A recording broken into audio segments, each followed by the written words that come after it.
فرحت، بشاشت، خوشی اور مسرت یہ فطری جذبہ ہے، اور اللہ کے فضل اور اس کی رحمت کے ملنے پر یہ ایک صالح مومن کا مقصوم ہے، بلکہ گناہ گار کا بھی مقصوم ہے۔ کون شخص ہوگا جس کو حضور کے آنے کی خوشی نہ ہو؟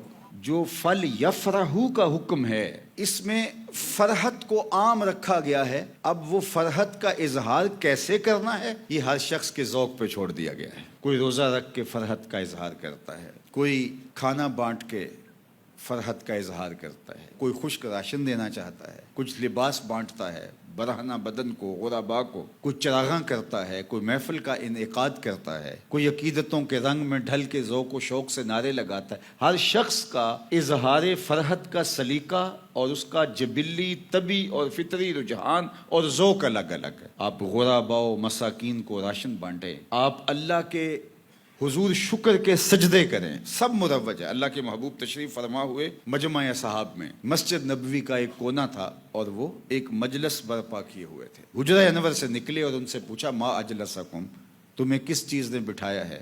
تو انہوں نے کہا جلسنا نذکر اللہ و نحمدہ علی ما ہدانا لدینہ و مننا علینا بک۔ حضور ہم اس لیے بیٹھے ہیں کہ اللہ کی حمد بول رہے ہیں، اس کا شکرانہ ادا کر رہے ہیں، اس کا ذکر کر رہے ہیں، اس بات پر کہ اس نے ہمیں ہدایت دین دی اور آپ سے ہمیں نوازا۔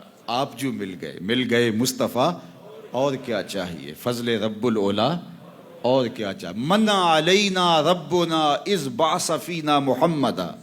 حضرت حسان بن ثابت فرماتے ہیں ہم رب کا شکریہ ادا کرتے ہیں کہ انہیں محمد عربی عطا فرما دیے۔ لقد من اللہ علی المؤمنین اذ بعث فیہم رسولا۔ اللہ اکبر، یہ اس کا کرم ہے۔ نبیوں نے آرزویں کی ہے، میں نے کتب میں پڑھا ہے 12 پیغمبروں نے حضور کی امت میں ہونے کی آرزو کی ہے۔ اللہم اجعلنی من امت احمد، 12 پیغمبروں نے آرزویں کی ہیں۔ زمانہ منتظر تھا، دنیا انتظار کر رہی تھی۔ عرب کے ریگزاروں میں دبی ہوئی معصوم بچیاں آنکھوں میں اشکوں کے کشکول سجائے دست بدعا تھیں کہ مالک وہ مسیحا کب آئے گا۔ اللہ اکبر، بیواؤں کی چیخیں اور یتیموں کی سسکیاں اور آہیں جب عرش معلیٰ سے ٹکرائیں، اللہ کو دکھی انسانیت پہ رحم آ گیا۔ بصد انداز یکتائی بغایت شان زیبائی، امی بن کر امانت آمنہ کی گود میں آئی۔ محمد عربی تشریف لے آئے تو ہم نے تو کوئی انتظار کی گھات میں بیٹھ کے مدتیں نہیں کاٹی، وقت نہیں گزارا۔ اللہ نے کرم کیا کہ ہمیں حضور کی امت میں ہونے کا اعزاز نصیب کر لیا گیا۔ اس پر شکرانہ بنتا ہے، اور صحابہ اس شکرانے کی مجلس کو برپا کیے ہوئے تھے۔ اور ظاہر ہے جب ایک کونے میں مجلس برپا ہوگی تو اس کے لیے نہ اشتہار کی ضرورت ہوگی، نہ اعلان کی ضرورت ہوگی، نہ شیرینی کی ضرورت ہوگی، نہ چاندنیاں بچھائی جائیں گی۔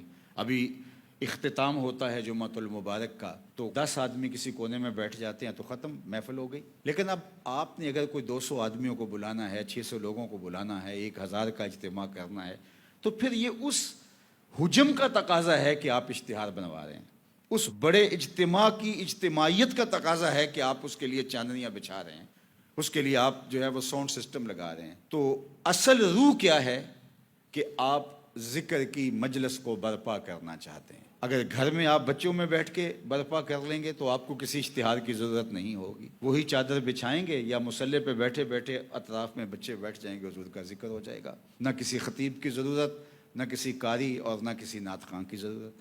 لیکن اگر زیادہ لوگوں کا ہجوم ہے تو یہ سارے تقاضے ہوں گے، اور میں سمجھتا ہوں کہ ان تقاضوں کو پورا کرتے ہوئے اگر ہم آداب کو اور جو اصل روح ہے اس روح کے تقاضوں کو ضائع نہ ہونے دیں تو پھر خام خواہ انگلی بھی نہیں اٹھتی۔ جب یہ مشن کی بجائے معاش بن جائے، یہ کاروبار بن جائے، تو پھر اس کے بعد اس پہ انگلی اٹھتی ہے۔ میرا نہیں خیال کہ جس کے سینے میں ایمان کی رمق موجود ہے اس کو حضور کے ذکر پہ کوئی اعتراض ہو، اور جس کو حضور کے ذکر پہ اعتراض ہے اس کے سینے میں دھڑکنے والا دل کسی مومن کا دل ہی نہیں ہے۔ اعتراض کس پہ ہوتا ہے؟